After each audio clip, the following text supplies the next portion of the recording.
Drama serial प्यार से बंदे रिश्ते की आने वाली एपिसोड होने वाली है बहुत ज़्यादा इंटरेस्टिंग। जैसे कि हमने इस एपिसोड में देखा कि सांची दादी के साथ मिलकर प्लान बनाती है और दादी को कहती है कि आपने किसी तरह काव्या को ये यकीन दिलाना है कि आप मेरे से नफरत करती हैं और काव्या के साथ हैं। तो दादी इसी तरह ही सांची के साथ मिलकर अपने प्लान को एग्जीक्यूट करती है और वो काव्या के पास जाती है और दादी सांची के खिलाफ काव्या के साथ बातें करती है और काव्या को कहती हैं कि हमें किसी न किसी तरीके से कुछ ऐसा करना हो जिससे सांची से घर के तमाम लोग नफ़रत करने लग जाएँ और काव्या को इस बात का यकीन हो जाता है कि दादी सच में सांची से नफ़रत करती हैं।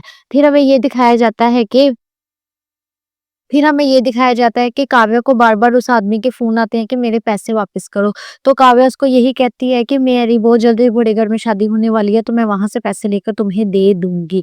फिर हमें दिखाया जाता है कि जो काव्या है वो वकील से मिलने जाती है और उससे कहती है कि आप मुझे कुछ ऐसा बताएँ कि शादी के बाद जो रियांश की सारी जायदाद है ना, वो मेरे नाम किस तरह होगी। फिर जो वकील है वो सारा प्रोसीजर काव्या को बताती है कि इस तरह करोगी तो रियांश की सारी जायदाद तुम्हारे नाम हो जाएगी।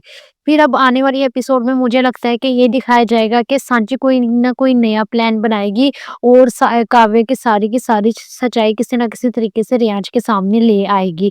और रियान जब काव्या से पूछेगा कि तुमने ये सब क्यों किया, तो हो सकता है कि काव्या आगे से ये कहे कि इस सब में मैं अकेली शामिल नहीं थी, तुम्हारी माँ भी मेरे साथ इसमें शामिल थी।